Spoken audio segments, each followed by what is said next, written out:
if I put Askren in the C tier, is that too insulting? Maybe.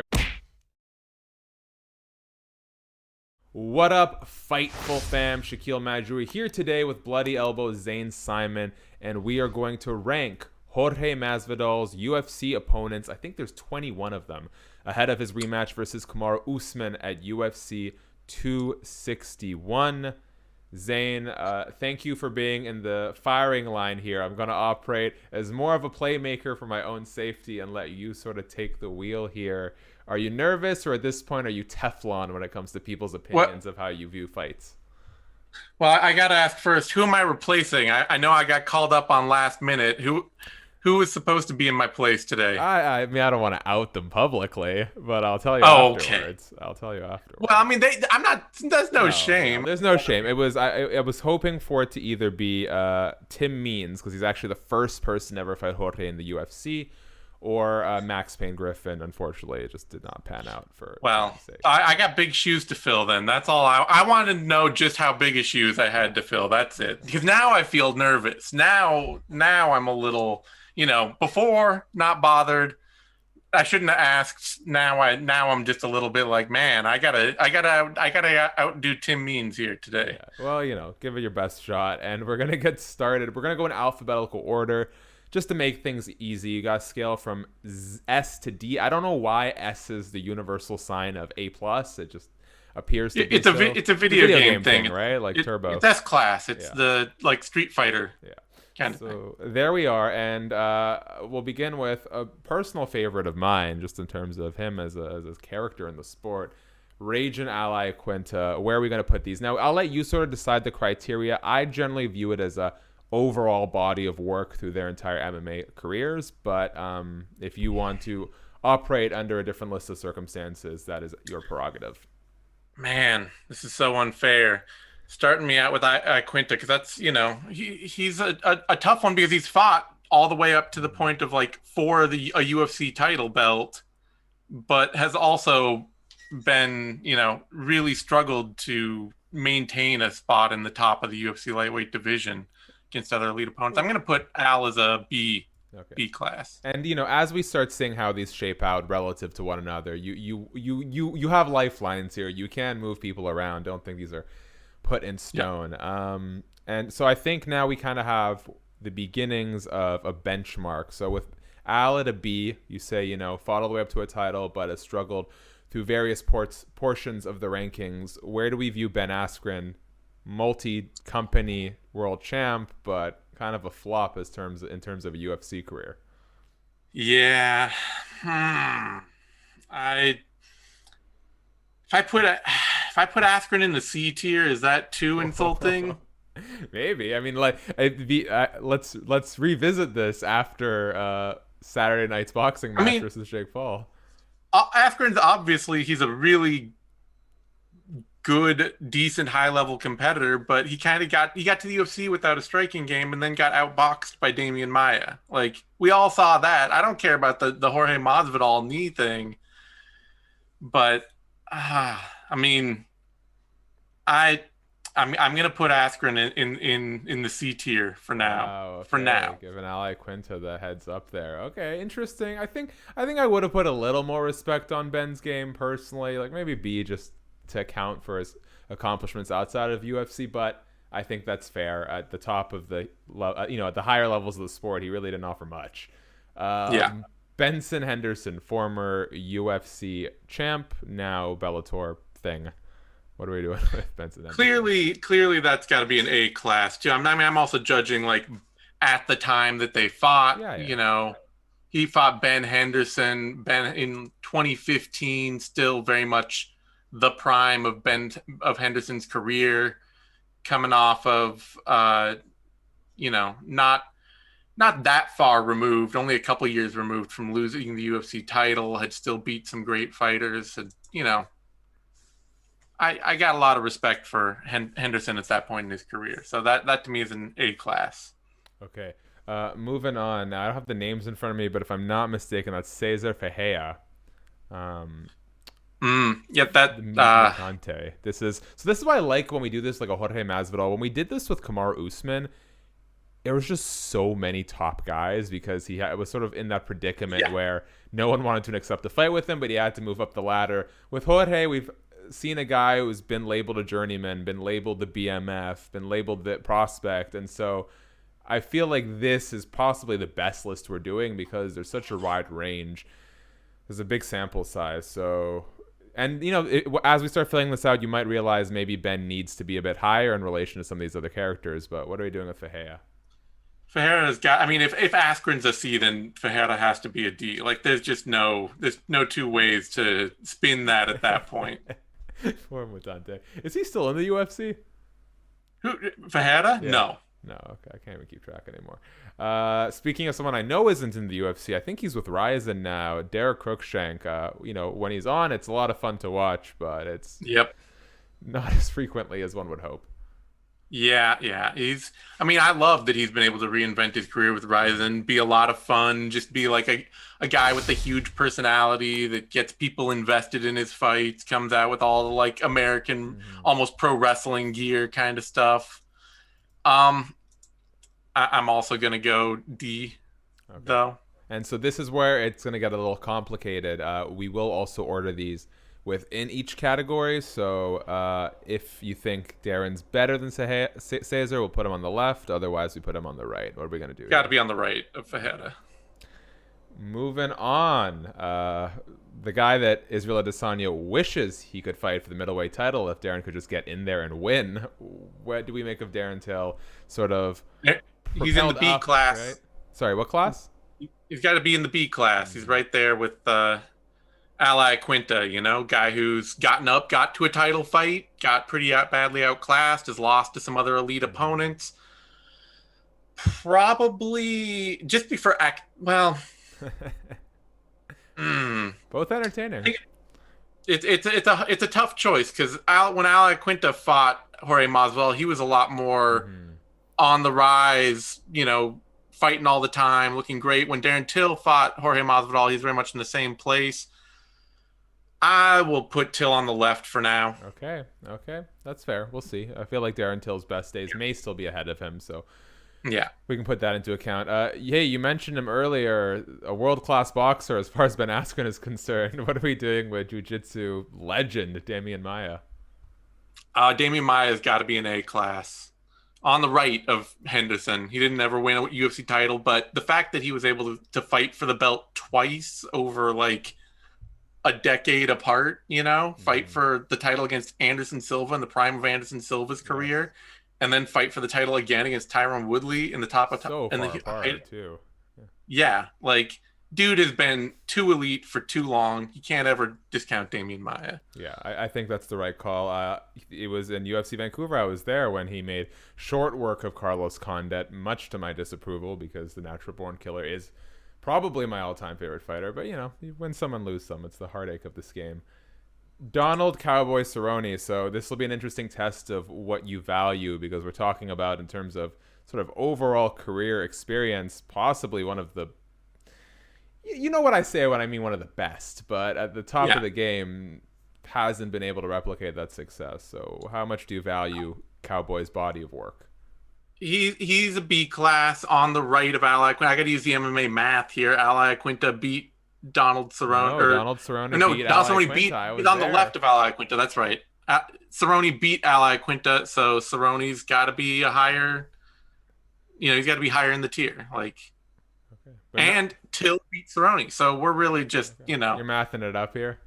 Yeah. You're not a guy who prescribes MMA math for the most part, though, right? Or subscribes to it, excuse me. I mean, you got to always... I always think that there's a little bit of value in it. The styles make the fights, it's true, but you can especially look at, if you want to look at what's going to happen, how two fighters could possibly match up against one another, it's not that bad a thing to look at how they approached the same opponent and what happened against that opponent. Yeah, there is a sense of MMA math. It works at times. It's not the be all to end all, but at the same time, if you're looking at somebody who can't beat somebody, one of the more mid-card action fighters in the UFC, and then you're like, oh well, how would they do in a title fight against Kamaru Usman? You can Yeah. use a little MMA math there. You Yeah. can say That's fair. like, you know, Yeah. so Donald Cerrone, Ally Quinta, first event I ever covered as media, UFC Ottawa 2018. And man, both guys were in wheelchairs after. That's how nasty that fight yeah. was. Okay, moving on. Credible power puncher. At one point, well worthy of the nickname Juggernaut, Jake Ellenberger. What are we doing with him?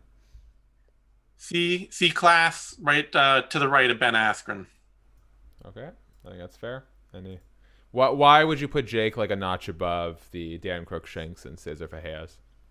Uh, just because at his best and for a long stretch, Ellenberger was a really consistent, Mm-hmm. borderline elite level Yeah. action fighter for a long time, whereas Fajeda and Cruikshank both just kind of they got to that mid card level and they floated around there trading wins and losses for a long time, and then they got cut, and they never really, they never really had that same sense of like being a top level guy in the Yeah. UFC. Is this James Krause I see? I don't even remember this fight. It is James Krause. Yeah, that when did that happen? That happened right before the Iaquinta Oh fight. wow. Okay. Yeah, So Masvidal beat James Krause. good fighter, way better coach, man. Yeah, Definitely in contention this year for Coach of the Year. What are we doing with the fighter James Krause though? um, I'd put him probably C class, right, all the way to the right of Okay. of Yeah, I think that's Ellenberger fair. and Askren. Yeah, not Jake was a title contender. Askren was highly ranked. I think that's fair. Yeah. I'm wondering if we're gonna get our first S out of you here. The Oh guy yeah. that Jorge Masvidal fights on Saturday, April 24th, UFC welterweight champ Kamaru Usman. S class? There's no question S class. Not just a champ, but a defending champ, a dominating champ. I love Henderson, but Henderson's reign as the best lightweight in the world was not that long, and it was not very dominant. You're talking like split decision to Frankie Edgar, split decision to Gilbert Melendez. I was there for that dominating. I was in the building for that Really? dominating decision win over Nate Diaz, but then lost the belt to Anthony Pettis. It Yeah, I doesn't. think that's fair. Usman is clearly your S tier. Very quickly, where do you? I think the GSP Kamaru Usman debate is super premature, and that's not to say that Usman isn't every good at this stage of his career as George St. Pierre was in his era. It's just to say, let the resume build up, let the numbers reflect what we all believe is true about Kamaru Usman. But actively, Yeah. where do you put him in your welterweight GOAT discussion? Is he ahead of Matt Hughes at this point? Uh, Probably not. I just think, Usman, he's got the belt. He looks dominant, but we're talking he's on his third title defense, and it's only been a couple of years. Like Yeah. Hughes really had some big major stretches of dominance that he should be credited for, and I expect that Usman will pass Hughes, Hmm. but I don't know that he's like right on the cusp right now. Okay. One or two more title wins, and I'll absolutely say that. Okay, I think that's fair. Now, is he even still a Bellator fighter? I can't keep track anymore. Lorenz Larkin. I gotta think so. I can't imagine they would cut Lorenz Larkin from Bellator. He's on a 4-fight winning streak. We don't need to look it up. It's okay. Yeah, Lorenz Larkin, where are we putting him on this ranking? he's the top of the D class. Top I of the think. D class. Yeah. For a moment there in the UFC, dude, it was looking like we had Yeah, a real thing on our hands, and then just quite didn't pan out. And I respect him for going the route of Bellator, probably getting himself a nicer payday too. Okay, Michael the Maverick Chiesa, another guy who's made a really strong career turnaround, hunting for that Colby Covington fight at welterweight. And I have to imagine at the time these two guys fought, it must have been at lightweight, right? yeah, Yeah. yeah. So here we are with a chance maybe to run it back at some point. What do we think of Chiesa? Chiesa, I remember he came out, stormed the gate, and almost beat and submit Jorge Masvidal like right in the opening seconds of that fight, and then Masvidal toughed it out, turned it around, and ended up submitting him. But I got to put Chiesa just to the left of Ellenberger. Like, I think right in that, very clearly a very good fighter, has not yet become a kind of potential title challenger material fighter, but chance for him to bounce up a class. Yeah, I was gonna say one more win against like a top 5 guy. Would that do it for you? Yeah, then he might bounce all the way up to B. Okay. As we start hitting the final stretch here, ultra beloved. I was there when he got doctor stoppaged to hell by Jorge Masvidal. What are we doing with Nate Diaz? Oh, this is a tough one. Because, I mean, this is also 2019 Nate Diaz. Yeah. Like, but, if this was 2016, 2014 Nate Diaz, different fight. He would clearly be in the B class, no question. But 2019 Nate Diaz. So are you looking, because I know, like, with Benson, you're mentioning him at his prime. So why with Nate are we now regulating him to active Nate status? Well, Ben Henderson was like a year or two off of his prime. Gotcha. Nate Diaz in 2019, like, he is. I mean, he was 3 years already removed from losing to Conor McGregor. We're not even talking like being in title challenger form. We're just talking 3 years from losing to Conor McGregor. We're talking title challenger. This is 7 years past the point that Nate Diaz was a title challenger. Okay. So what are we doing with him? Oh, I'll put him at the top of C. I don't know. I like the inner fan in you fighting here. Someone's going to scream in the comments section. I can probably. Oh, I know. I mean, he should, by all rights, he should probably be in the B class somewhere. Like, he did beat Donald Cerrone. So, it's 2019 Nate Diaz, though. I'm going top of C. Top of C. We're doing it. At the Zane Simon on Twitter, folks. Okay. Don't tell people that right now. Don't tell people that. It's here. It's actually on the 2-shot graphic if you want to see how that's spelled. All right, Pat Healy. Wow, this is kind of a throwback. What are we doing with Pat Healy? Yeah. I'm shocked I recognize him from his photo. Yeah, I'm Pat Healy. Long time, good, solid action fighter, good wrestling game. Really, always a tough dude. I gotta put him in the D class, just below Larkin, I think. Okay. And next, another one of my personal favorites. What a fun a guy who I would have liked to see him try his hand at boxing a little bit, the Clay Collard style. Ross Pearson. What do we make of him?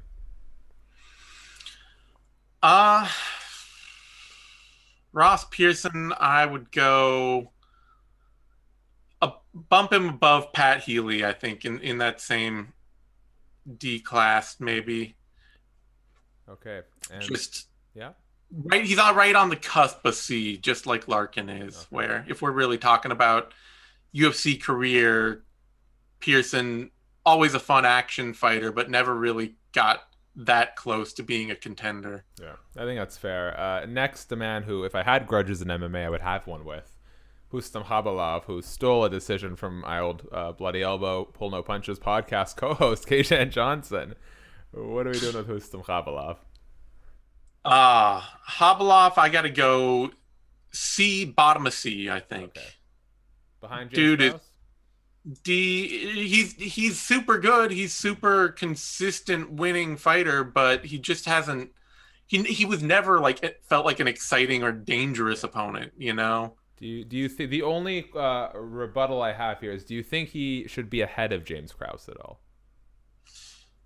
Maybe, but my fanboy of James Krause's coaching work That's and fair. Action fighting willingness to like step up, take fights, be kind of a dangerous fight anyone anytime opponent is really kind of just got me pushing Krause just that little bit. Mine. All right, last two as we start to wrap up here. Stephen Wonderboy Thompson. Where do you think he's at? Thompson's got to be A class, just below Maia, I think. I think that's fair. Yeah, I mean, clearly right on the cusp of being a title contender still very close to being a title contender years after his Woodley fights. Always an impossibly difficult dude to fight. Yeah, really tough out. And then last but not least, the who was supposed to be the Tim Means of today, who's supposed to be the Zane Simon of today, excuse me. Oh, man. That haircut. What are we doing with the Dirty Bird? This was Jorge Masvidal's UFC debut, and if memory serves correctly, Jorge Masvidal got the win there. Oh, this is tough too, because I like Tim Means. I'm a big Tim Means fan, big fan of the Dirty Bird, big fan of his style. Really calm, collected striker, really fun. I think he's going to be the top of the D class for me. Top of the D class, okay. And this will be your lifeline chance. So at the top, let's do a quick review. You have Kamaru Usman, active welterweight champ, is the sole S ranked. Then you have, in order, Benson Henderson, Demian Maia, Stephen Wonderboy Thompson at A, Darren Till, Donald Cerrone, Iaquinta at B, Nate Diaz, Ben Askren, Michael Chiesa, Jake Ellenberger, James Krause, and Rustam Khabilov at C.